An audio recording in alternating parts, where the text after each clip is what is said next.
So Marcelo, Hi. thank you for joining, and the floor is all yours.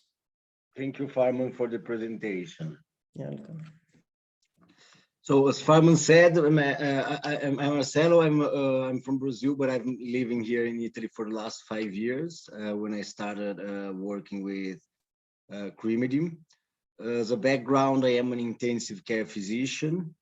And here at Cremidim, I study the utilization of health services during and after disasters. Okay. And I also am a physician in the pre-hospital system, in the ambulances in a region near of Novara where Cremidim is. Okay, so in northern Italy. Well, I see that you are now. I didn't want you to miss the beginning of the session because I think it will be important for the exercise I'm proposing for you later. You are 13 now. From your knowledge, are your colleagues still joining? Are you in touch with them by WhatsApp or anything else?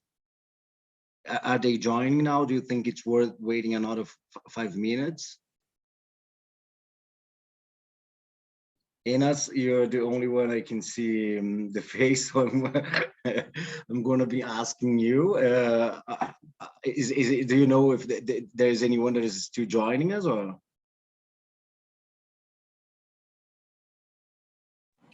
I will send them in the WhatsApp group and check if they are. Okay, because I think we can wait another 5 minutes because you're still like only half of this. There's still only half of the students here, so. Yes.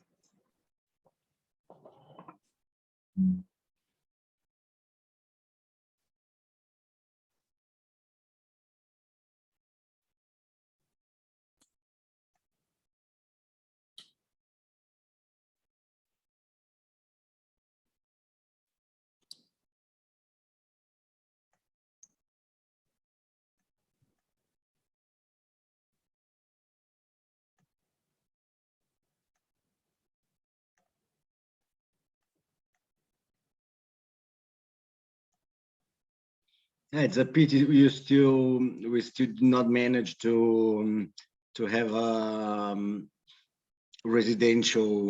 physical residential course this year. Hopefully in the next few years, next year. But are you enjoying TDMT so far?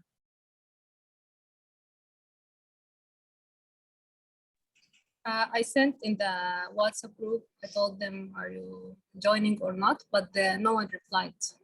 Okay, so They received the message though. okay, I'll wait another 1 minute and we start. I will start opening.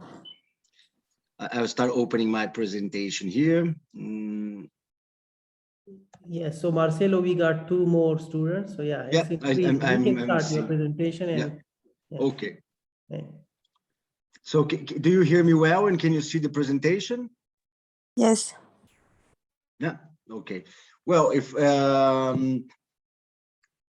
you're not listening well or anything, there's any problem, just let me know, please. Let me fill my coffee here, and we start. So, what I'm proposing to talk to you about today is disaster risk. Okay. And I would divide this session in a few main topics. Okay, so we will start talking about terminology and definitions. So we'll define disaster risk. Then we will talk about the Sendai framework and other international agreements. Then I propose to talk to you about the trends in global disaster risk. And the last topic would be the principles of disaster risk assessment. Okay. For this part of principles of disaster risk assessment, I will give you a brief introduction on the subject, and then I will propose that we go through a small exercise. Okay. So we try to do something interactive. So starting with the definitions, terminology and definitions. I think this is probably the most theoretical and could be a boring part, but I think it's very important that we have a common definitions so we can move on with the discussion. First of all, just discussing the etymology of the word disaster. I know in many languages, especially in Latin languages, we use two different words when we want to talk about this kind of events, right? We talk about disaster and catastrophe. So even in English, we have both words. Both words are usually used to mean the same thing. However, what's behind these words, the history behind the word, the etymology is completely different. Disaster comes from the Latin and means a change of a star. Okay, so it's something that comes from above that we don't have any control. Whereas catastrophe comes from the Greek and means change in the course of history. So it's something that the history we're building has an abrupt change. The image I'm putting here under catastrophe is the island of Hispaniola. It's a Caribbean island where on one side we have Haiti, and on the other side we have Dominican Republic. This image was published in National Geographic after the earthquakes in Haiti. We know that after the earthquakes in Haiti, most of the immediate damage and deaths and injuries were caused by landslides. Okay, so no vegetal covering on the mountains and people living very close to hills promoted these damages. And we can see that the vegetal coverture in Haiti is, to our left, is completely different from the one in the Dominican Republic. So this may have been a factor of vulnerability for that population. Okay, it's just a way of seeing how we may be interacting with factors that do create the disasters. Well, I said that terminology may be something boring, too theoretical, but it's important. I think it's important in every scientific field, but it's very important in the field of disaster sciences, because in this field we are working with people from many different backgrounds. Okay, so I come from a medical background, as you do, but when we're discussing the disaster sciences, we are discussing with local populations that were hit or are under risk. We are discussing with engineers, physicians, geophysicals, psychologists, historian, anthropologists, so politicians, the civil society in general. So in each area of the science tend to have their own terminology, which could make it harder for us to communicate amongst each other. So the UN proposed a common terminology. So we have sort of a common ground to build this scientific field, okay? So it's a very complex, composed of many different partners. Therefore, they deemed it important to have a common terminology. They have a website with this terminology, which you can check. And I recommend, so during the course, when you are writing anything, or if you're planning on publishing anything in this field, I suggest to check the UNDRR terminology. UNDRR is the United Nations Disaster Risk Reduction. Okay, so I'll briefly introduce some of the most important terms of this terminology, so we can speak the same language here. Disaster. So I think you've been to the definition of a disaster, which is the serious disruption of the functioning of a community or society due to a disastrous event. So an event that is interacting with exposure, vulnerability, and capacity. Okay, so it's the disruption of the functioning of a community or society. And then I will go directly to the subject of our session here, which is risk. This is very important to understand. Okay, risk is the likelihood. Okay, so risk is chance, risk is probability. We usually use the word risk when we are talking about the probability of some negative event, something we do not want to happen. We use the word risk. Okay, in the disaster sciences, one of the ways of understanding risk is as a product of a hazard, an exposure, and vulnerability. Okay, so risk is a likelihood, is a probability, and it's composed of hazard, exposure, and vulnerability. Okay, I know that you have had a lecture on vulnerability by Alessandro, my PhD colleague Alessandro and Lamberti, and so I imagine you have already quite a lot of an idea of what it means, right? And it's nice because I think it's one of the most complex components. Well, so risk, hazard, exposure, vulnerability. Starting with hazard. Hazard is a process or a phenomenon or an activity, a human activity that may cause a disaster. So it may cause loss of life, injury, or health impacts, okay? And then there is a very important concept. You will see a lot in the literature, even in the scientific literature, the current literature, the term natural disasters. But it's been many years that it's suggested that we do not talk about natural disasters.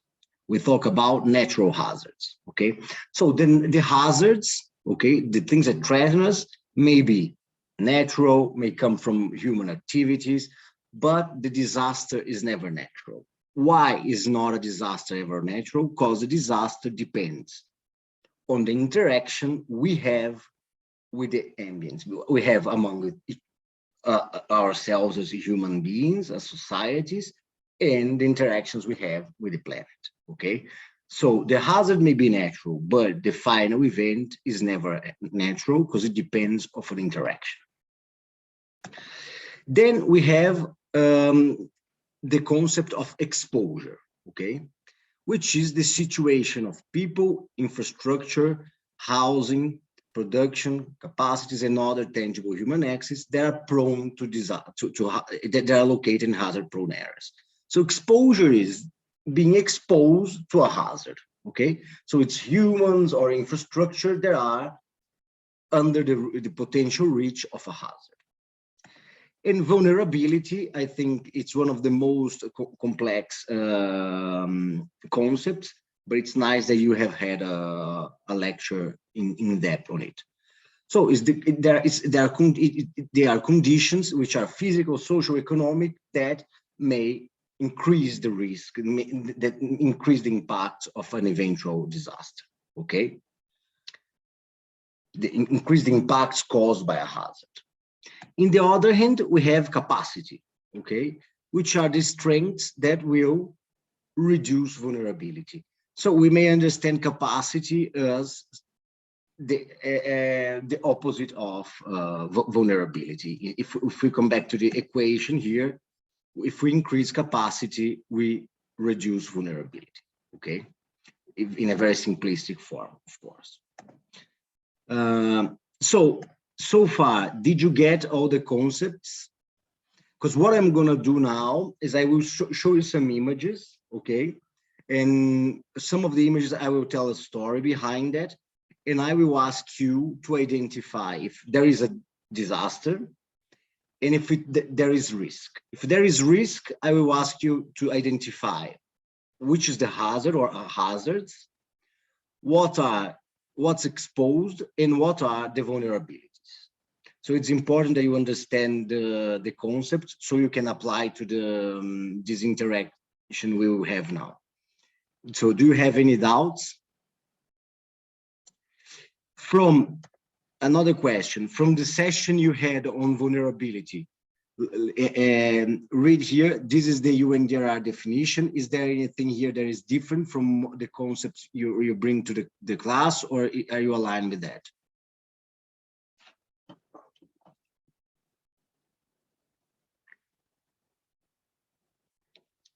Well, okay, so I will, I understand that you are okay with that.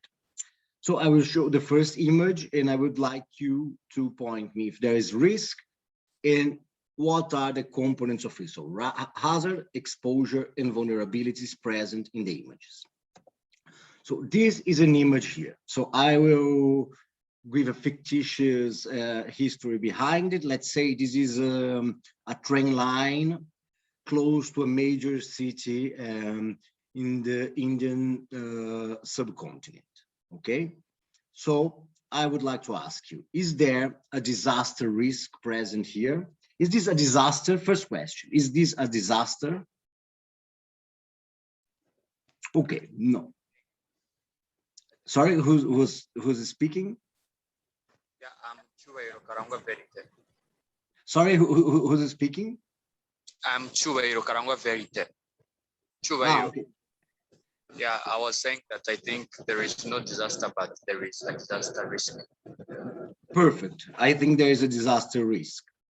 Well, let's try together to identify the components of this risk. So what are the hazards present here?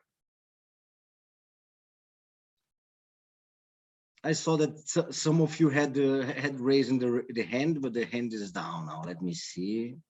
I raised my hand, but I lowered it because I thought that you will ask another question, so I have to raise my hand again. No, don't worry.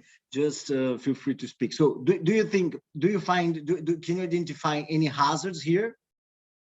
Yeah, the overcapacity of the train. Okay. So the overcapacity of the train?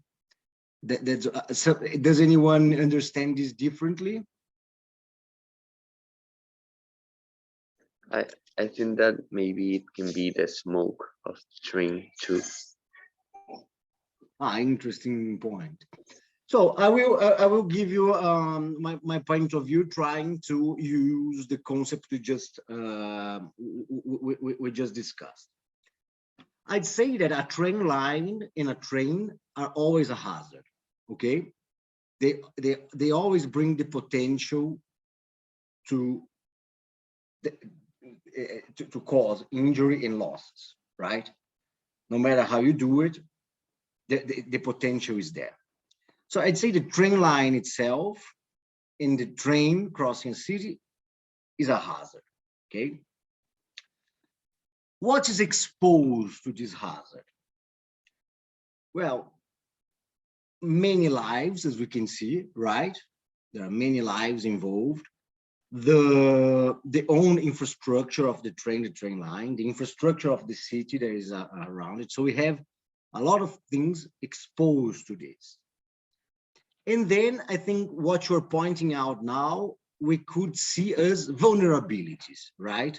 So this is something Victor Ramos said that's interesting. I had never pointed that one before, but yes, it's making a lot of smoke. Okay, so inside of a city, this may be a potential vulnerability.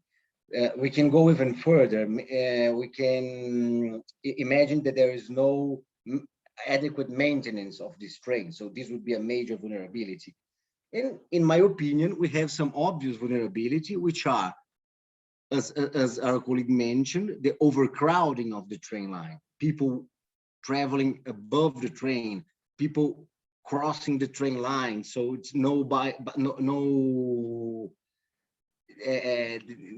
crossings in different levels, below or above the train line. So these are many vulnerabilities in my way of seeing it. Do you agree with my view on the disaster risk profile of this situation? And do you understand? Do you agree? Enas, did you raise your hand? Do you want to say something? yeah, I agree with you. The overcrowdedness may cause communicable disease also. And also the people standing on the train or on the side, like if the train stopped suddenly or something, they might fall and may cause other people to be injured. Yeah, so now, Enas, since we are living through a pandemic, of course, you identify another hazard, not infectious diseases, which would be another hazard present. Perfect. Okay, so now I will illustrate you a real situation, okay? This image you are seeing, it's the front of a disco in a small medium town, like a university town in southern Brazil. Okay. What happens was this disco is called the town is called Santa Maria, and the disco was called Kiss. Okay. So some years ago, this is a university town, so weekend, the people from the university want to go out, they went to this disco. In this disco, they went to a concert, okay? During the concert, one of the components of the band lit up fireworks inside this closed disco. The fireworks hit the ceiling, okay? The ceiling was composed of a material that was not allowed by Brazilian law because it was very flammable and produced toxic fumes. So there were this overcrowded disco, which was on fire by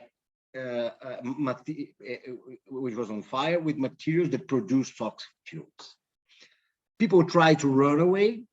Many could not run away because there were not enough emergency exit doors. And there's even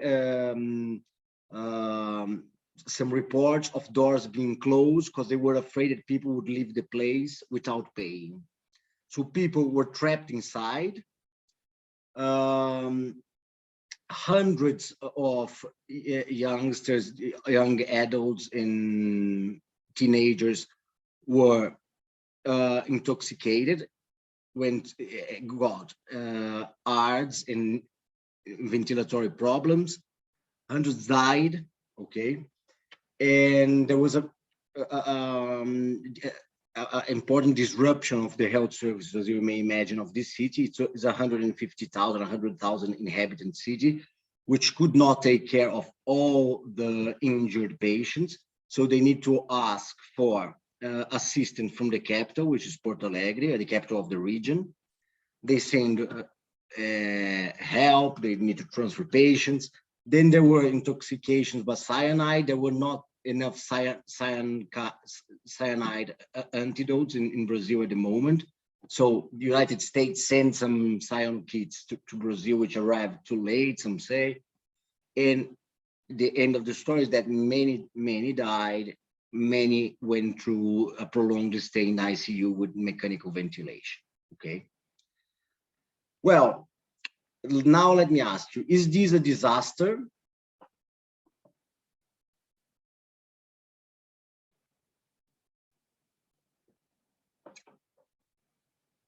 Is this a disaster? Victor Ramos.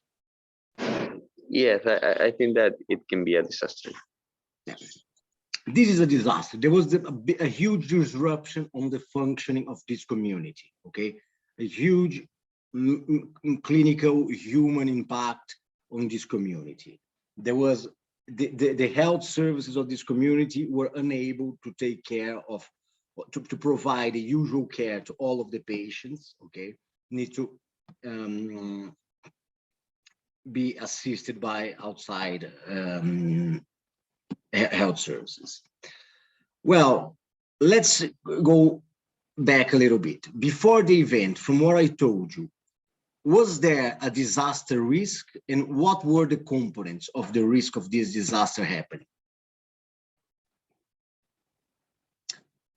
There was disaster risk because a disaster happened. Okay, so let's identify the components. Natalie, if you want, what was the hazard in your opinion? Well, the fire and the smoke caused by the fire. Wait, are we talking about what? I was gonna say that the roof and that there is no exit and that the doors were closed. These were all risks for the disaster to happen. Okay, but I completely agree with you, but I will put it in a different way. I again state that when you have a disco, which is a place which is meant to be crowded with a lot of people inside together, this is a hazard per se, right? So when we are building a disco, we need to take into account that this is a hazard, okay? The overcrowded space. So the hazard was the very own existence of a place where people go to dance, and it's fine, but it is a hazard. Okay, what was exposed to this hazard? So what was exposed was many lives, right? The infrastructure in the city around, right? And then I guess what Natalie was saying goes really well on the vulnerability. What were the vulnerabilities present in this place? So I will point one. So the use of fireworks in a closed place. As she said, flammable and flammable ceiling. Any other vulnerabilities you can see in the events I pointed? Rabi, is it how you pronounce your name? Sorry. Yes, that's how it's pronounced. So the other vulnerability could be the closed doors, the lack of enough hospitals or enough healthcare services, and also the low or deficiency of cyanide antitoxins could be counted as vulnerabilities. Perfect. Well, I think interesting that you pointed the lack of hospitals. This city, like for a medium high income country, has quite a good hospital city assistance because it's a university town. But I think every health service may be overwhelmed, right? But okay, we can understand, we can accept that there are vulnerabilities even in the health services per se. But one thing that is very important, and I don't know, I imagine that you have discussed this with Alessandro, is that vulnerability goes a long way from being only structural, right? Vulnerability are on our social behavior, on loss. And in this case, there was a major vulnerability, like our colleague pointed out, there was flammable ceiling. I don't know if you realize, but I said that this ceiling was illegal in Brazil. So people wondered after the event, but if it was illegal, how come was it there? It came out that there was a major corruption scheme in Brazil in many towns, okay, where if you want to have a license to operate a disco or a big bar, a closed place, you need to bribe and pay the people that would check if the place was safe, was obeying the law, okay? So if you did not pay, they would not come and give you the licenses, okay? So I lived in São Paulo in that moment. São Paulo is a town that would be around 2,000 kilometers away from where it happened. And in São Paulo, this event prompted an investigation on this corruption scheme. And we found out there was this major corruption scheme in São Paulo. And so they approved a law where if you ask for a license to operate a big pub or a disco, they should give you this license within a certain amount of time. I don't know, a couple of months, if I'm not wrong. Okay, they would say it's fit for work or it's not. They cannot make you wait forever if you don't pay, okay? So I would say that there was a major vulnerability, which was a structural, a problem in the society, a problem in law, legislation, okay, which led for this place to have a structural vulnerabilities, which was the ceiling. And then there were many more, not enough fire exits, emergency exits, not supposedly closed emergency exits. So there are many structural vulnerabilities. Well, if the disasters bring anything that we can take out of it, it is the possibility of improving in some aspects. So as I told you, in Brazil, people try to address some of the vulnerabilities. One was this law that I mentioned. Other one was again in the city where I live, which was very far away. We started having ways of identifying carbon monoxide poisoning in ambulances. Okay, so saturimeters that would identify also carbon monoxide.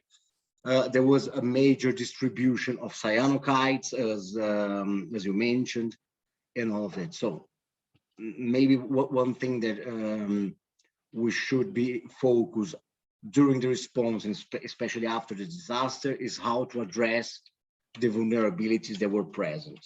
Okay, because unfortunately, I heard similar events happen in Argentina also, and which was I was aware. And but then with these presentations, maybe it was even in a TDMT some years ago, one of your colleagues or your older colleagues mentioned that in Romania there was a very similar event. Okay, so I think this is something in the disaster sciences that's the role of the disaster sciences, like expanding knowledge, so we don't need to live through disasters to learn. Is it clear? Does it fit on what you discussed on vulnerabilities with Alessandro? Do you want to comment anything? Okay, last image. This one here, I will just show you the image and ask you one question. Is this a disaster? I'll grab some water. Prepare to answer it.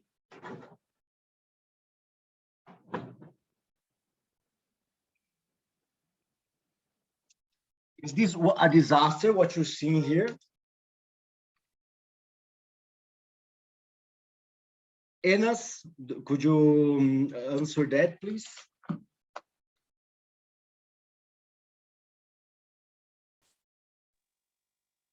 Which Ines? Yeah. Is this a disaster? Winston. Yeah. Winston, you raise your hand. Is this a disaster? Yep. I suppose it depends on how fast the lava is pouring out of the volcano. If it's more slow, then maybe it's a lower severity disaster because people can evacuate more easily. But if it's one of those fast flowing lava volcanoes, it would be more pressing of a disaster, let's say. But I guess what I'm trying to say is, I guess in both scenarios, yes, it's a disaster. Okay. Enas. Well, we have to know the area surrounding this volcano because it might be in a non-inhabited area, so it would not be a disaster because nobody will. That's where I want to ask. So, what she said, I will put in terms that are aligned with what we discussed so far. A volcano may be a hazard, right? So he brings a potential to cause a disaster. But then we need to ask, what is exposed to this disaster, to this volcano? Okay, and what are the vulnerabilities? So if I tell you that this volcano is in a area in Siberia, okay, uninhabited for thousands of kilometers around it, this volcano may be just part of a geological cycle, right? Volcanoes, the fumes and what the volcanoes bring out are important for the Earth, right? Even there is a role in a geological role of on the, let's say, physiology of the planet. Even to enriching the land, the earth for planting afterwards. So there are many, it's part of geological cycles. Okay, so if I tell you, in the other hand, if I tell you that this volcano is in the Italian island of Sicily, okay, if I tell you that it's the Etna and you have Catania, which is a major city on the feet of this volcano, then we know we have a city exposed, a city with all its infrastructure and all its lives. And then we can ask, but are there vulnerabilities? And then we can study if Catania has an evacuation plan, how is the activity of the volcano studied? How far can the lava reach, as the colleague mentioned? What are the type of fumes? Where do the fumes come out? Are the constructions in the city able to hold tremblings that may come with explosions from the volcano, and so on and so on and so on. So first we need to understand if there is anything exposed. Perfect. Thanks for you on mentioning that, Enos. Well, this is a way of illustrating it. Okay, these images come from the GAR is the Global Assessment of Reefs 2019. It's a very nice and graphical document. The distilled form is very short also. So if you want to have a look, please do.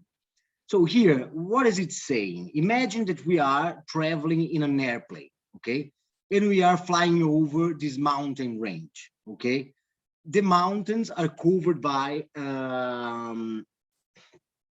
clouds, and all we can see are the tips of the mountains. That is the image above, okay? We can see the tip of the mountains. The tip are failing infrastructure, financial crisis, food insecurity, species extinction, okay? But then we need to understand the concept, the context. The context we cannot see from above because there are the clouds. The context would be the base of would be the body of the mountains itself. And there are the hazards, the exposure, and the vulnerability. If we want to go even further, we can see how is the plane where these mountains are put over. So we see a hyper-connected financial system, increasing poverty, environmental degradation, poorly managed urban development, okay? And here are the concepts we discussed so far, okay?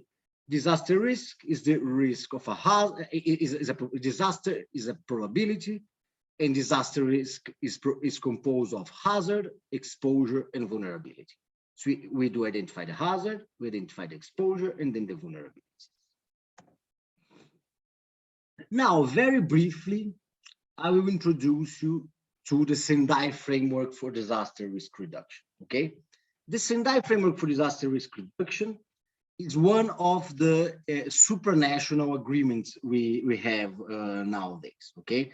So there is the Paris Agreement for the environment, there is the Addis Ababa Agenda, the Action Agenda, there are the new Urban Agenda, the 2030 Agenda. So there are many supranational agreements. All of them have in their core risk-informed sustainable development, okay? And then Sendai framework, I think so each of them works in a specific field, so urbanization, work, and so on. This Sendai framework works directly in the disaster risk reduction, okay? So it's a framework that is applied to small and large scale events, which are maybe frequent, not frequent, certain or not certain, but they are working on disaster risk reduction. And the main goal is to prevent new and reduce existing disaster risk, okay? Well, this framework, so this agreement runs from 2015 until 2030. So we have goals that should be reached by 2030, okay? And this agreement, the Sendai agreement, follows a previous agreement, which was the Hyogo, okay? The major difference is that it goes from managing disasters, so managing the events, to managing risk. So prevent the creation of new risk, reduce risk, and strengthen resilience, okay? I just like you to focus on the prevention of the creation of new risk. Why prevent the creation of new risks? Because when I showed you the train line, when I showed you the disco, I told you that this infrastructure per se are hazards. So there's a very interesting saying that Hagman in the 80s said that disaster are manifestations of unresolved development problems.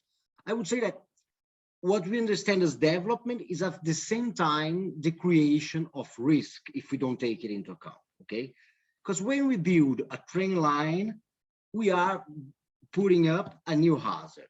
When we create major industries in near the coast, in the Indian subcontinent, and we promote very fast urbanization, people moving to work in that area, we are building risk. I'm not saying what we're doing is not good, we should not look for, so we're giving people jobs, benefiting economically, being able to build new hospitals and so on, living in an urban environment, which is what many people see, the ability of people of traveling and building airports and increasing the quality of life in many aspects. So building infrastructure, industrialization, urbanization may have brought and may bring a lot of benefits, but they are at the same time creating risk. And if we don't take into account, there may be an imbalance on the amount of risk we create to the benefits we may extract from urbanization or having new industry or promoting economy and so on, okay? And the Sendai framework has very clear priorities.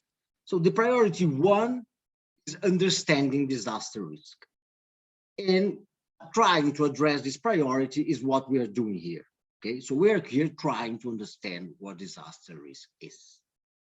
The second priority is strengthening disaster risk to governance to manage governance to manage disaster risk. Priority 3, invest in disaster risk reduction for resilience. And priority 4, enhance disaster preparedness for effective response and to build back better. So here it's clear that from 4 priorities, 3 are directly linked to disaster risk, okay?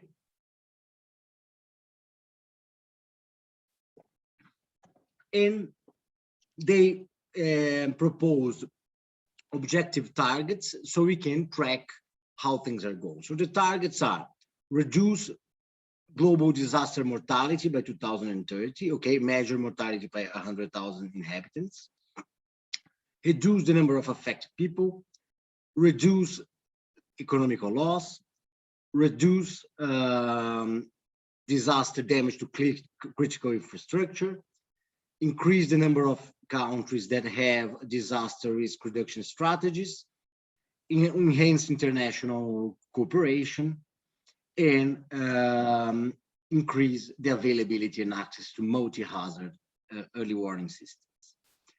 If you are interested, there is even a website, the Sendai Monitor, but last time I checked, not long ago, it was not well updated, where you can track how many countries are managed to how the countries are addressing each of the targets, okay? Target A to G. And this was the part on the supranational agreements. Do you have any doubts? Is there anything you would like to discuss? Because now in 10-15 minutes, we will discuss global disaster risk trends. And then we will get to the part where we will discuss assessment and propose an exercise.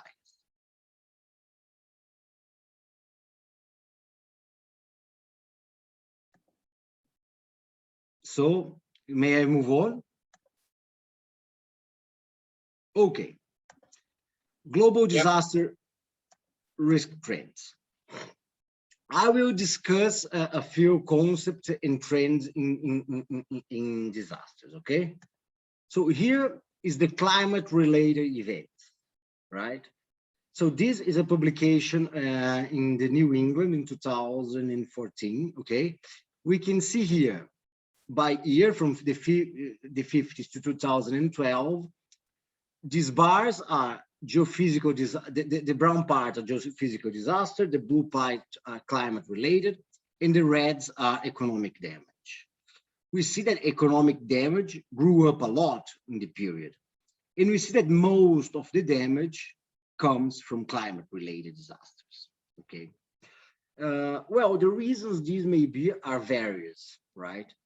The increase in economic damage may be one thing, that there's more exposed, so the economies grew, we have more people living, we have more infrastructure, so we have more to lose, so there's more economic damage. That this is one of the explanations.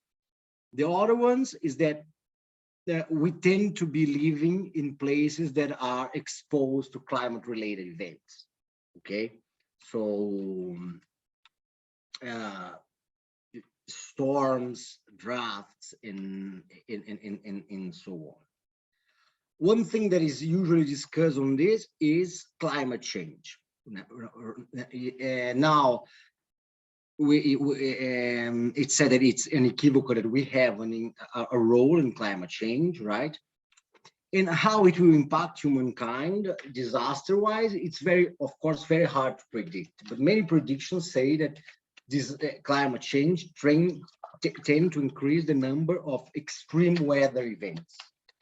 Okay, so this may be another of the reasons. Okay, so one of the trends, climate-related events. Another very important topic on global disaster risk is the small islands states.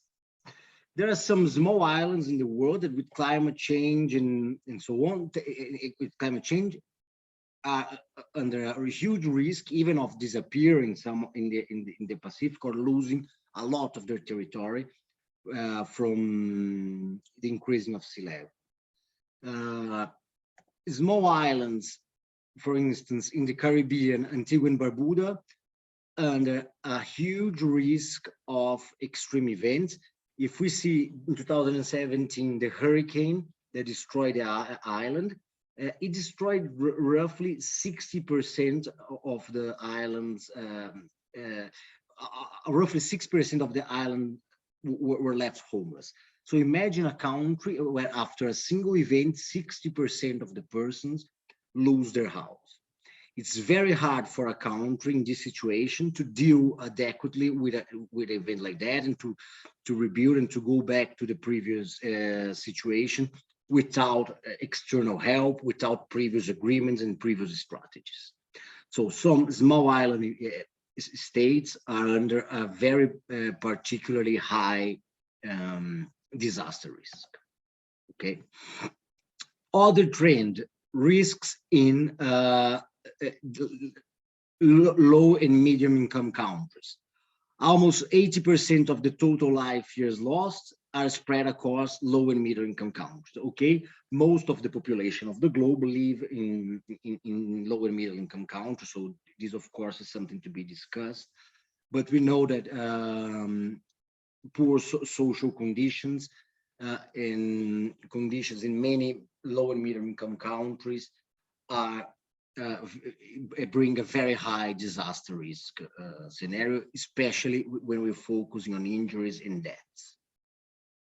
Okay, here we can see these three lines. Here is how the population of the world grew during the years from the 60s to now. Okay, we see that the population in the high countries did not increase that much if compared to for instance, to middle and low income. Okay, so we see that many people are living in middle income countries in this moment. And in the red line, we see how many million people were affected during the years. So this is another trend: populations in middle and low income countries. Financing gap. This is interesting. Let me know if you understand what I try to mean with this. You see the dark blue line, okay, is what was funded to reconstruct after disasters, okay, from 92 to 2013. So if we just follow the dark blue line, we will see that the humankind, the globe, was able to fund a lot more. The thing is, what was requested to be funded after disasters increased much more, which means the difference between what we are able to fund and what was actually funded increased a lot during the period. Did you get this concept?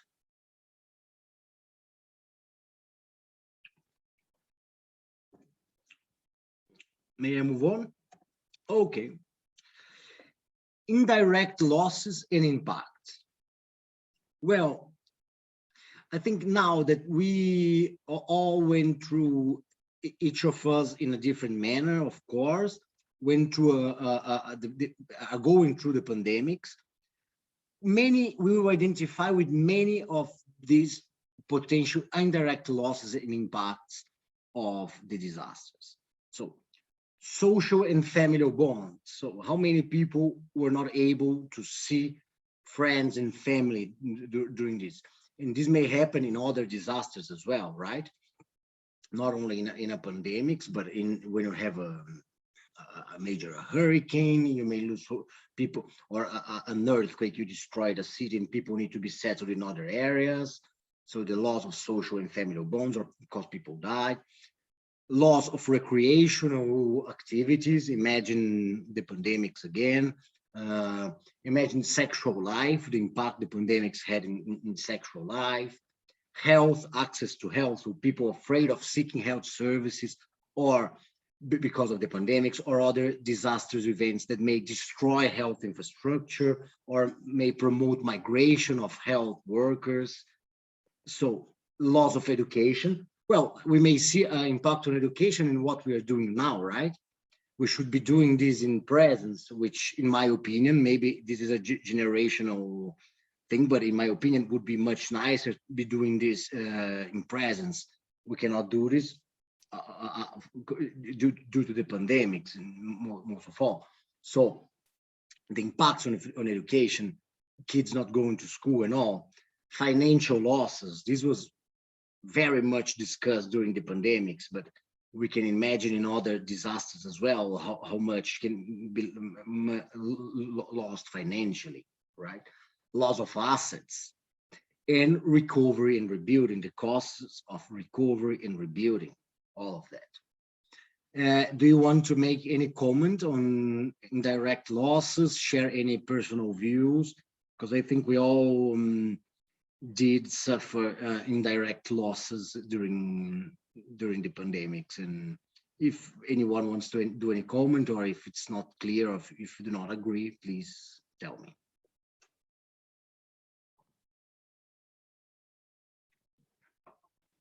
Okay, then I will move on.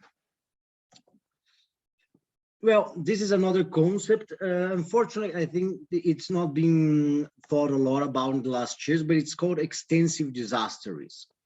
It's the risk of low severity, high frequency events. So are events that happen very frequently and do not have such a high mortality. They are not, they do not make first page and all. So extensive risk are minor recurrent events. Now they are responsible for most of the morbidity and displacement.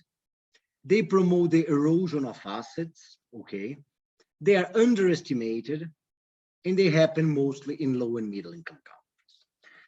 Well, what are these types of events? So I come from Brazil, right? I live in Italy, I come from Brazil. I see Brazil now in the last years have had two major events, but I would say some regions of Brazil, southeastern Brazil, for instance, and southern Brazil, are prone or is hit by floods and landslides every year. Okay, most of the times, these floods don't kill directly anyone or kill very few people. Many times they don't make first page of journal. Most of the time they do not make first page. They tend to be understood almost as something that is the things the way they are. But these events cause disruption of the traffic, so people cannot back home, people cannot get to work, people cannot reach their health facilities. They destroy the water and sewage system. There are in many areas of Brazil are still not sufficient. They are destroyed by these floods. They increase the incidence of leptospirosis, for instance. And this I understand as a clear example of extensive disaster risk. People, when I started study disaster, I was even asked why someone from Brazil, which do not have disasters, will study disasters. Because these events are not tend to be naturalized. They're not seen as disasters, okay? But if you go and check the Brazilian federal government database on disaster registry, we see that in 2016 alone, there were with 150,000 people losing houses, okay? 5,500 deaths, okay? If you see the number of deaths like per event is not even two. So I say it's small, but 41 million were somehow affected, okay? Well, there's a lot of discussion on the utilization of this data bank, okay? Because this data bank is, in some cities are used to register every event that happened in the city because they don't have any other ways of registering. So very small events, which people debate if are disaster or not, are registered. But anyway, 41 million people were affected by these events. And another interesting and important characteristics of the extensive disaster risk is the erosion of assets, which is, imagine that it happens mostly in just 1 second, and as I will just show you the slide, and I will see what you have to ask. Most of the extensive disaster risk happens in medium and low income country. And we see that the destruction of water supply and sewage system and power lines, which tend to be insufficient in these countries, 90% of the time, the destruction by disasters of this type of infrastructure is by disasters that can be defined as extensive risk-related disasters, okay? So to make clear, what would be an intensive disaster risk, like a major earthquake, okay? So you imagine a place that is prone to an earthquake. This earthquake do not happen often. It happens once in centuries, but when it does, it destroys completely the city. It's a major derangement, and it brings attention, and we see that this is intensive disaster risk, but we have disasters that have these other characteristics, more subtle and all. And especially, they tend to be underestimated. Yes, Zenas?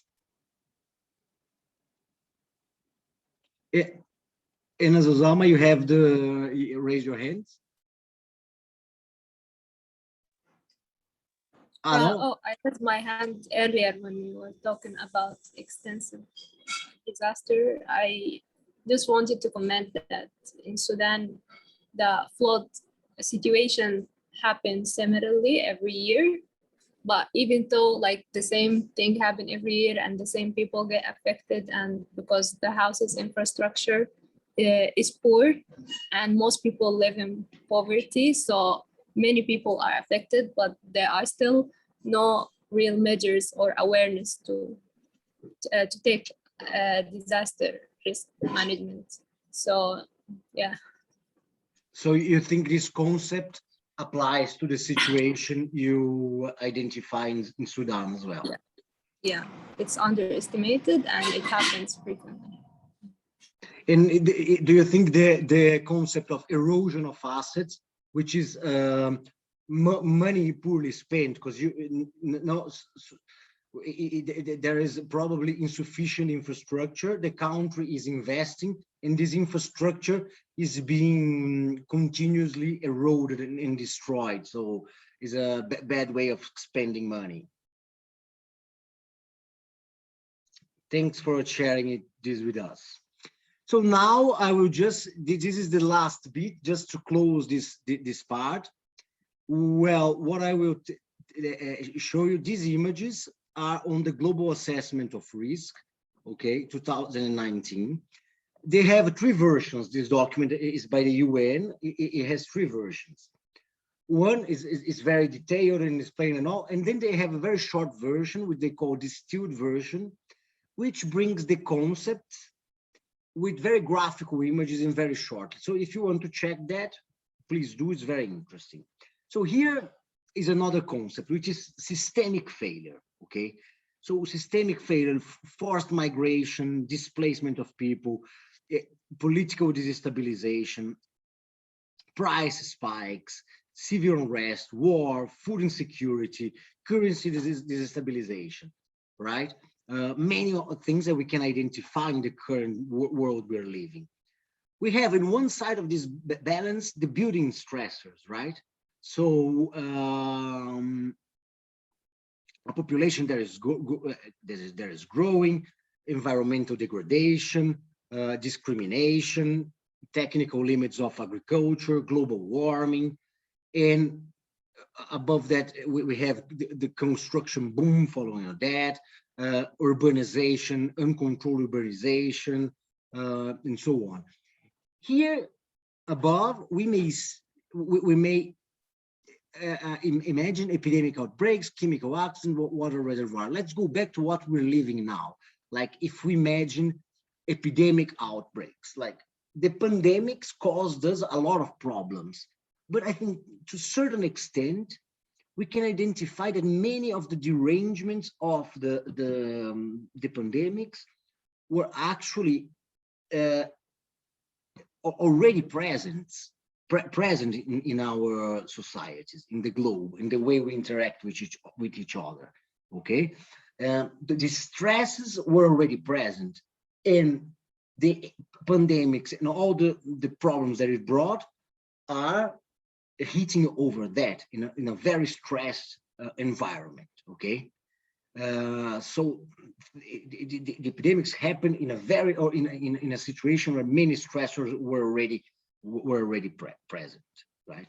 We have, on the other hand, ways of trying to mitigate that: ethical consumption, ecosystem-based solution, multiple scale systems, diplomatic solutions, and so on. And other way we can see these stressors is the war in Ukraine, right? The Russian invasion in Ukraine brought a lot of problems like food insecurity. But did it bring the food insecurity and the inflation by itself? No, there are many problems in the globe. There are many geopolitical problems that are already going on that were stressed by this war. Okay, this war is not that it brought the food insecurity by itself. It brings food insecurity because it's based in a country where we lost local production. There are price spikes in many places of the world, unequal access to money and assets in the planet. So the war is a major stressor in an already stressed planet, okay? This is basically another graphical way they propose of seeing that, okay? The systemic failures as a breadbasket. So we have migration, civil unrest, war. The systemic failure is here, but the current context is that we have a growing population, degradation, environmental degradation, income inequality, global warming, which leads to international trade complexity, heat waves, market speculation, losing biodiversity, which leads to market volatility, displacement, water conflict, and then we again get to systemic failure, okay? And therefore, they suggest, can you see this slide, which I'm showing? Yes, we can see. Okay. And then they propose the term of systemic risk. Is a risk that is endogenous or embedded in the system, okay? It's not considered by itself a risk, and is not generally tracked or managed, okay? But it may be understood through system analysis to have a latent and cumulative risk potential to negative impact overall system performance when some characteristics of the system change. So is a structural risk which, to be understood and identify, we need to have a systemic evaluation. Okay, a complex and very interesting and important concept. Okay. Well, that was what I had to tell about you on disaster risk. And so here we're going to get on disaster risk assessment. I would give you a 10 minutes explanation. I will show you a scenario. I will show you a tool, and I will ask you to go through an exercise. Okay. Farman, are you present? Yeah, yeah. Like in 10 minutes, when I finish this brief introduction on disaster risk assessment, I would like you to share them in 2 different groups, if you don't mind. Could you do that, please? Yes, yes. Thank you very much. Okay. Do you have any questions so far, or may I move on with disaster risk assessment?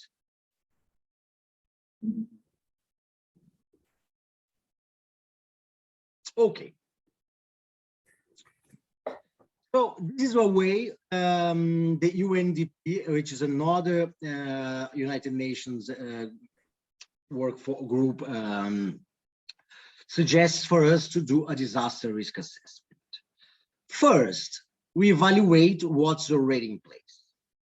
Then we do what we discussed so far, identify the hazards, okay, analyze the hazards and the characteristics. Then we analyze exposure. Then we assess vulnerability, physical, social, health, environmental, legal, economical, and all. Then we analyze what we have to cope with this, right? After that, we evaluate losses and impacts, very complex. Identify possible risk reduction measures, and create or revise a disaster risk reduction plan. Okay. Here is just to illustrate you one thing.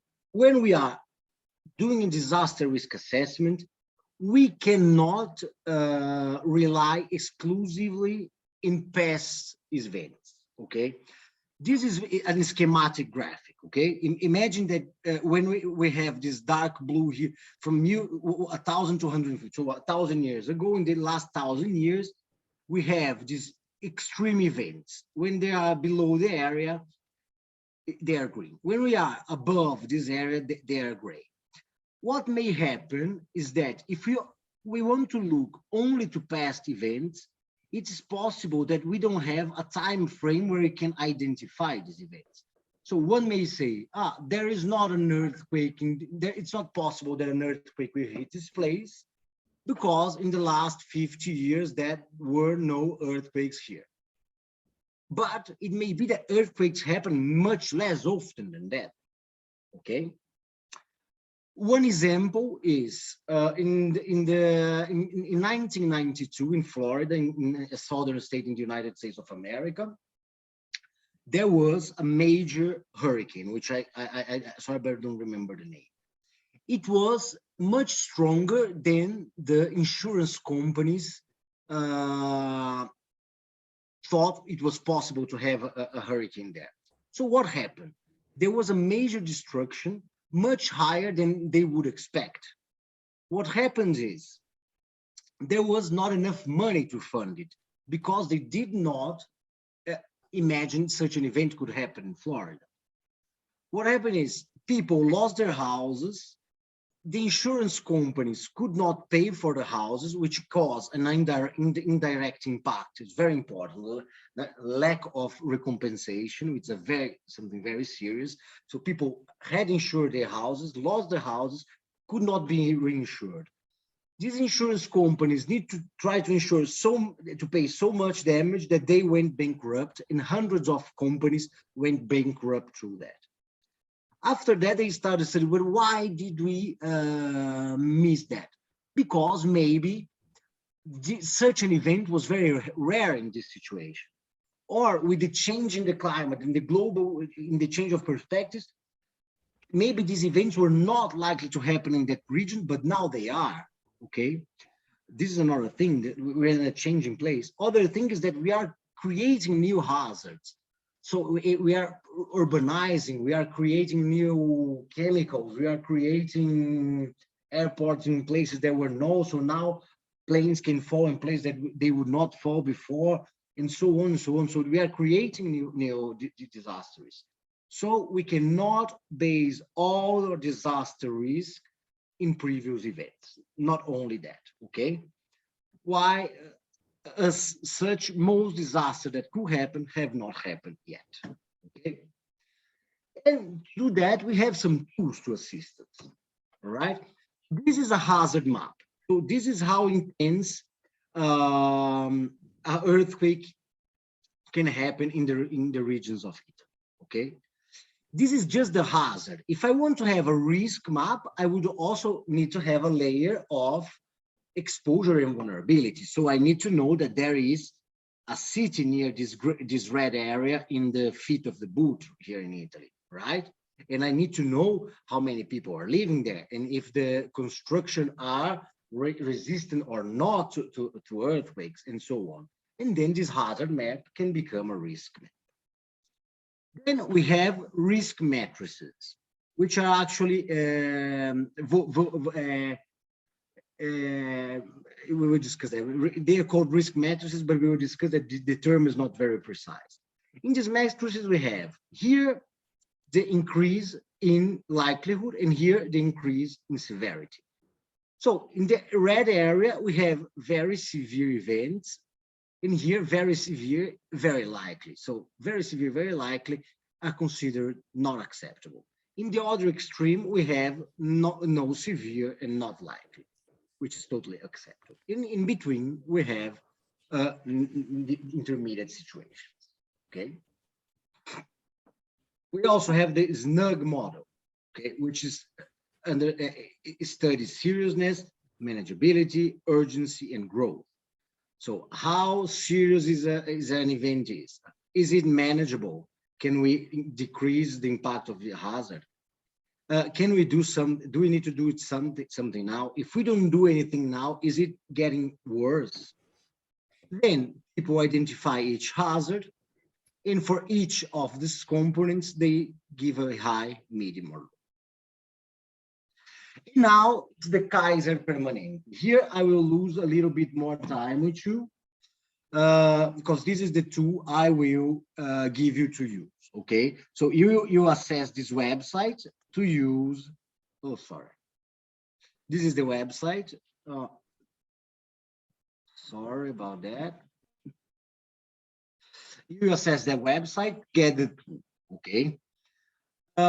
This tool, that's what I said when we have risk matrices, but the Kaiser Permanente is more precise on defining itself. It's a hazard and vulnerability assessment tool. And this tool is developed, it's open access, and it's developed for health facilities, okay? So how does it work, okay? We identify hazards that are present in our health facility, okay? So the risk of an active shooter, a flood that is internal or external to the facility, fire, then we may define fires in the facility or in the surrounding areas.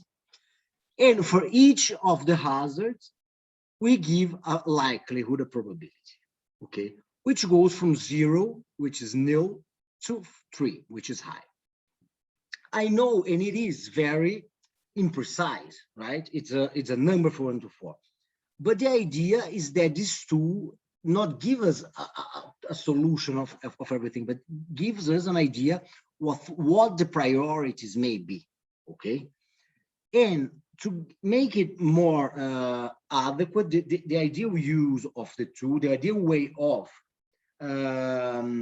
doing a risk assessment is doing it with a panel composed with people from different backgrounds. For instance, in a hospital, you work in a hospital, I think it's interesting that the physicians, it's important that the physicians are part of the planning committee and develop the disaster risk plan, starting with understanding what the risks are. but it cannot be done ideally only by a physician. You need the engineers of the to tell you a lot of things. You need people from the city council to give you, because the risks in a hospital, okay, are not only the hospital has a goal. The hospital has to assist the health of a community. So anything that hits the community also has an impact in what they call here in the business of the hospital. Okay, so we need to have physicians, nurses involved, people from the security, firefighters, engineers, people from the administration of the hospital, okay, to have a good planning committee. And then we identify hazards, we state a probability, and then we see what the impacts of such an event would be. So what's the human impact? The possibility that such an event will bring death or injury, okay? What's the impact to the property, the hospital itself? So physical losses and damages to the hospital. And what are the impacts on the business of a hospital? The business of a hospital is providing health care, okay? So let's say something that puts the hospital out of work impacts the business in the hospital, but at the same time, something that makes that brings up a major influx of patients to the hospital, such as mass gathering, a terrorist attack in the town nearby, also has an impact in the hospital services. Or a flood that do not let people get to the hospital has an impact in the business of the hospital. So what I want you to do now is we will be divided, okay, in two different groups, okay? And we will identify some of the hazards, and we will discuss the probability and the impacts, human, property, and business impact. This will be based in a scenario which is called Riceland. So you now, what the scenario is, you are part of the planning committee of the disaster committee of a hospital, okay? And you're doing the risk assessment. You're doing the risk assessment of this hospital, okay? So you focus on your hospital, but you need to be aware that the conditions of the country and of the city where you are influence the hospital, okay? So you analyze these things here, taking into account the scenario that I'm sending you now, okay? So Farman will divide you in two groups. I will send you now the scenario, and you will start reading the scenario and discussing among yourselves. Okay, you have 10 minutes, I'd say, to read the scenario. Then I will, for each of the groups, I will give 3 or 4 hazards that you need to analyze. And you only analyze the probability and the impacts, okay? We will not take into account, as we know, here it would be the capacity part. So what's the preparedness you already have, what's the internal response capacity you have, and what's the external response capacity you have, okay? This part you're not doing now because it would be too long and too complex, but of course this influences the disaster risk. What I want you to do is identify the hazards, probability, human impact, property impact, and business impact. And I will write in each of your chats which hazards I want you to evaluate, okay? Is it clear so far?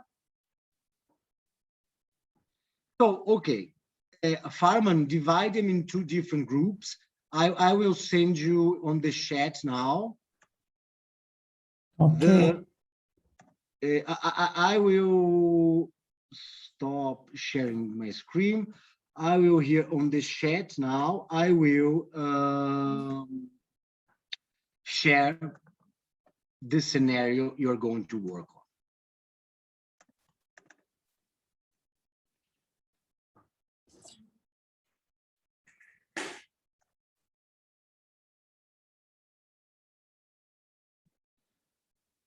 If you, okay.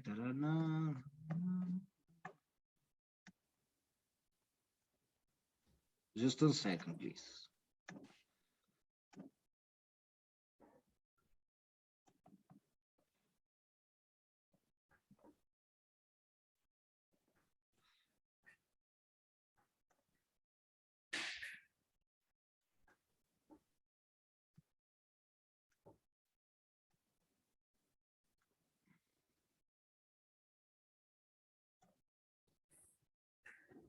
You ready?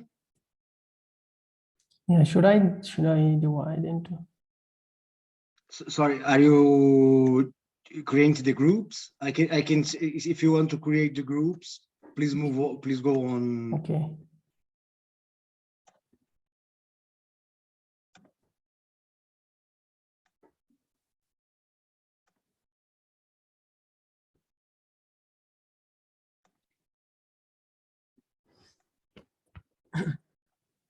Did you create it? No, it's sign.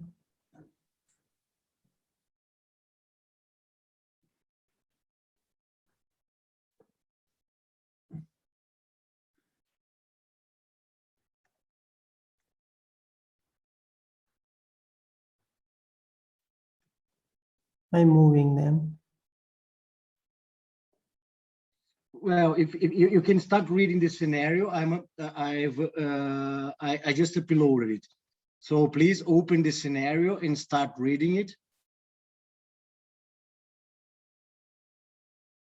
Okay. I'll give you,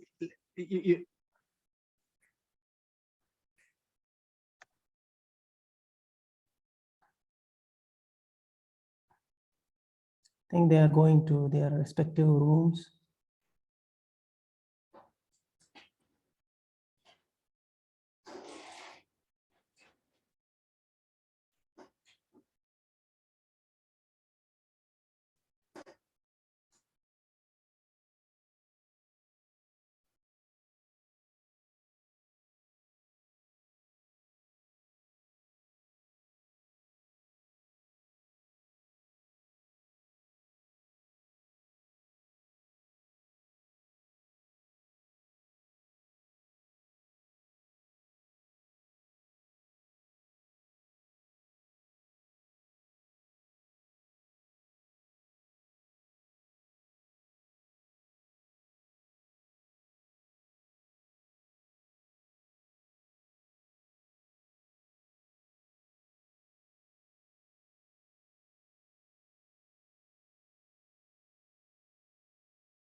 I think just one group is here. All right.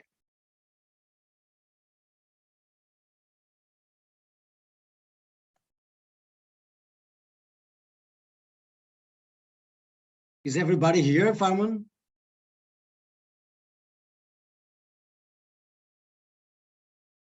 Farman? Yeah, I'm here. So they may join soon. Usually they get 60 seconds Ah, okay. warning, so they're joining now. Ah, okay.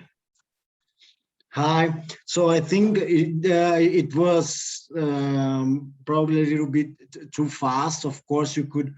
The ideal way, of course, would be to analyze all of the hazard present in these two. You see, they give you an instruction on how to use it. And in the end, if you fill all of the hazards, they will give you a more or less of an index and will prioritize the hazards by what you assign there, okay? Of course, when when stating the measures, you need to take into account all hazards. You won't do hazard by hazard, but it's always important to have priorities in mind. So I would like to group one to show us one of the, I will open my screen now with the tool, which is here.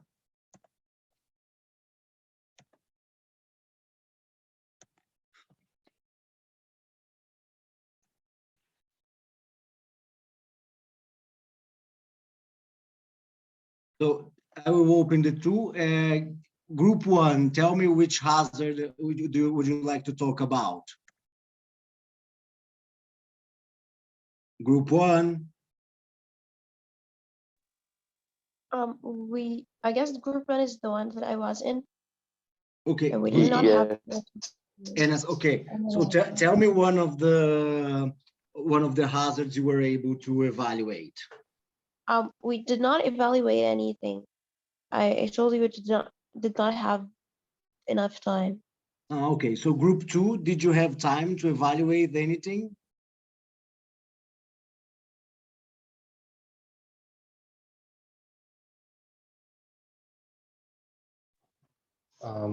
We were in the middle of evaluating terrorist attacks.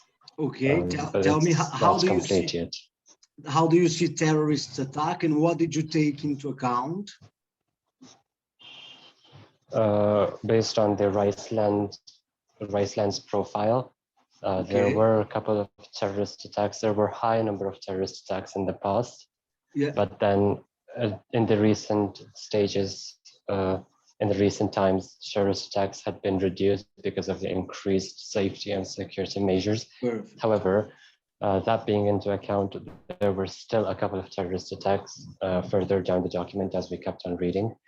I think there were 3 terrorist attacks that we noticed even after increasing the security measures. Okay. One on the factory, one on the protest of students, I suppose. I don't remember correctly, I'm sorry. So we rated the terrorist attacks on a high scale. A lot of lives were involved in those terrorist attacks. Yeah, I think the probability is, of course, there is not a right or wrong. That's why I said, ideally, these two will be used confronting people from different backgrounds, right? So we can get a more accurate or a more meaningful result. Even these two here even lets you work, write a new hazard if you want. Of course, when you are evaluating your own institution, you may think that some of the hazards do not make much sense, and there are maybe some regional hazards that are not present that you would like to put on. So this is just a guideline, of course. It's not it won't give you a sight of the truth. So I would say, you'd say the probability of a terrorist attack is high? Yes.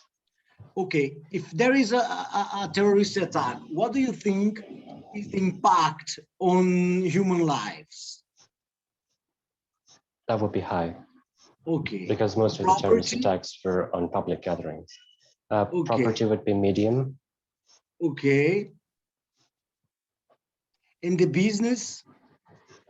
That one we have not yet evaluated. Yeah, I think like if you are thinking, right, if the way you thought about it would be in a mass gathering, so a lot of victims, right? A mass casualty incident, which will bring a lot of impact on the services the hospital need to do, right? So there would be a major impact in the business, in my opinion. Actually, Well, can the I just- current situation of Iceland, I would personally not have ranked it high, but of course, I'm not a specialist in this type of risk, as neither of us is. But I guess it would be low to moderate in the current times of Iceland. So I don't know. Well, since group one did not have time, I will go with you through one of the hazards, right? So let's imagine a fire inside a building. Well, what do we take into account to evaluate the risk of a fire inside a hospital? Well, when was the maintenance done? When was the last time it was done? How is the structure? So how do we do that? We need to talk with the engineers. We need to talk with the security people. We need to talk with the firefighters, and they will bring us a lot of information. So let's say this hospital has a kind of good maintenance, okay? Let's pretend it has a good maintenance. It has all the equipment to prevent. It has water sprinklers. It has smoke detectors. It has training for putting out fires. It has a fire security assigned person for each department. So it's quite good in terms of prevention of fire. So I will say in this hypothetical situation, the probability is low to medium. Let's say low. If there is, But I have a question. Like the hospital has fuel for 72 hours, so I guess having fuel inside the hospital might still be a risk. Yeah, it is. It increases the risk. Good risk of explosions and fires. But and then we need to go into deep, right? How well is kept this fuel? How far away is it from the main buildings, right? It's information you won't get into this chart Exactly. in a few minutes. So it's very complex. If you want to go to the real life, you of course, as a physician inside a building, it's not something you can evaluate by yourself. That's what I'm saying. But you may you are important as a part of this panel, because many of the responses and many of the ways you can locally reduce it, you may be a part of it. But you need to talk with the maintenance of the hospital, engineering. So where are you keeping the fuel? How well are you keeping it? When was it verified? And so on and so on. There are many other questions other than the medical. But I will ask you, what do you think is the human impact in the case there is a fire inside a hospital? It's high It can be because high. Yeah, I it's the think. only hospital. Sorry? It's also the only hospital, so a lot of people will be in there. Yeah. So if there is no, then we need to take into account, I think a fire inside a hospital may have a big impact depending on where it is, right? We need to move people and all. So maybe if there is a good evacuation plan and everything in place, the impact will not be so high. But I think at least moderate to high, I would put at least moderate, in my opinion. Fire inside a building, fire is something that destroys a lot, right? So I think the property impact, Yes, will be very high. high. Or And the impact on the business is very, very high. If there is a fire with smoke inside a building, you need to close the hospital. So the building impact is huge. Do you agree with that? yes, that I'm agree. So just to make another a last one, so we can, and then we will finish. Okay. Okay, we have an IT system outage. We'll need to talk with the people from the information system. We need to talk with the people from the informatics and so on. And they give us the information. Oh, it's quite okay, but it happens a lot. IT information system is something common, so it's two. Well, it does not directly kill people, but since in this hypothetical hospital, we rely a lot on our system to check exams, to register the patients and all, some impact may have. We do have paper, but it's a backup system. Not everyone is very well trained. So some human impact it may have. One, well, the impact on the property, I don't think it has, so I would 0. The impact on the business, depending on the hospital structure, it may be moderate to high, right? So we may imagine that some services will stop working. We may stop communication between the exams area, you won't be able to check tomographies, for instance. So maybe a moderate to high impact, maybe even high, I would say. That's the way I see it. Things you need to take into account. There is no right or wrong here, because everybody will come from a different perspective. The idea is that this tool is to prompt discussions and try to standardize the approach. It won't give you a right answer. Of course, it's impossible to know what will happen in the future. So it's not, we're not trying to guess the future here, right? We're trying to establish priorities in a standardized manner. When you do have many hazards inputs, this will give you a list of priorities, okay? And this also gives you the incident log, where you can put like previous events that happened. Oh, we have had an IT misfunctioning, and you put it here. What was it? An alert type? Did it happen? Did it happen inside the hospital or outside? So it also lets you have a registry of previous events. Okay, this is a way of standardizing your approach, not giving a right or wrong answer. Okay. And other thing that is very important is that to analyze the risk, to do the risk assessment of a hospital, you need to take into account the community it is embedded, okay? Because the hospital depends a lot on, it's there to assist the community. So a flood that hits the community or a major incident that hits the community will have impact on the hospital per se, okay?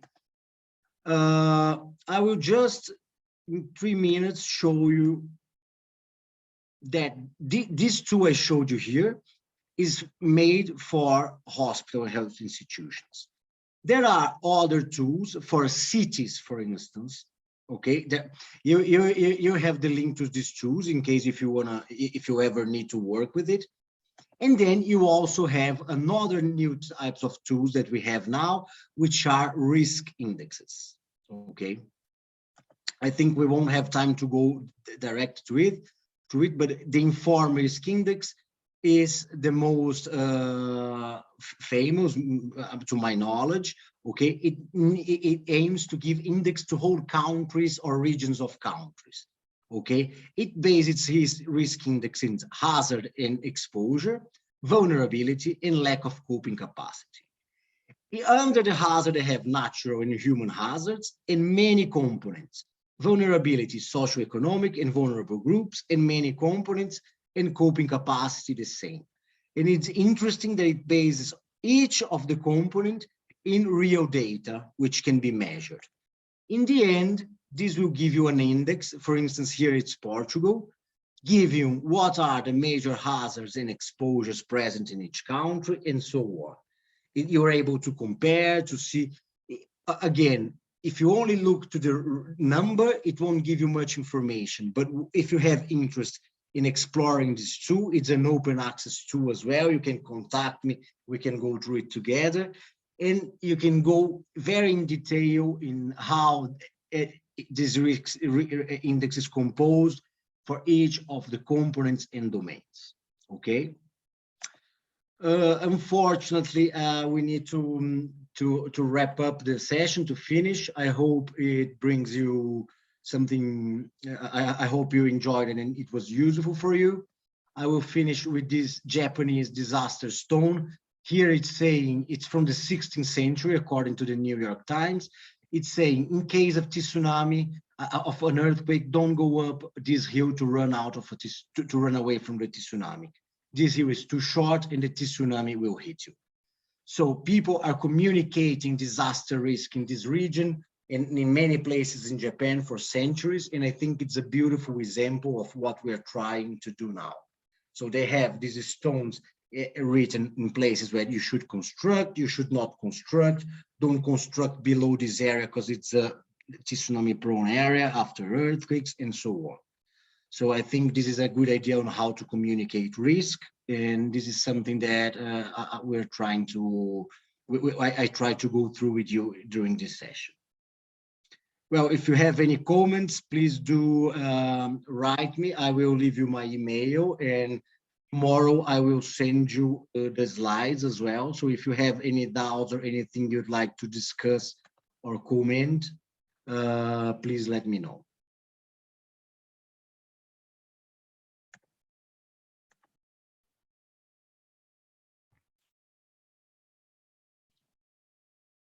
So I think it was very comprehensive, I think.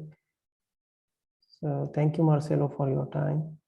And I think, I hope the students may have more knowledge after what you just discussed with them. And I think it was a very practical when they manage to work on the exercise. So it's like a practical experience. The exercise,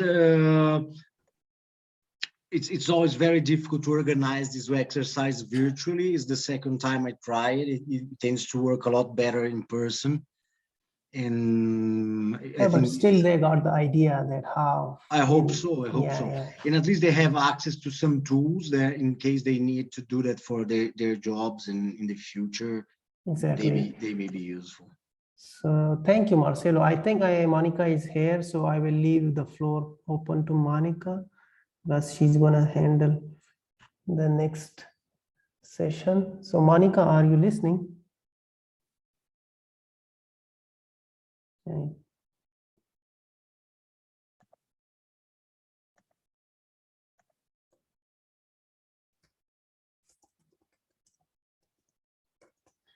I'm writing to her. Maybe she still has.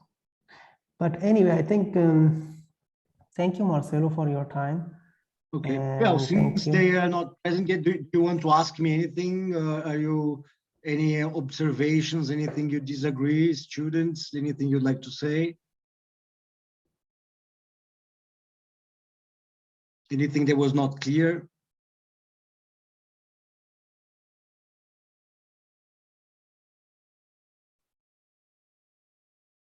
So I will leave you with Claudia and Monica and Farmer. Okay, Marcelo. Thank you. Yeah, thank you so much. Thank you. And see you soon at Cremidium. Bye-bye. Bye.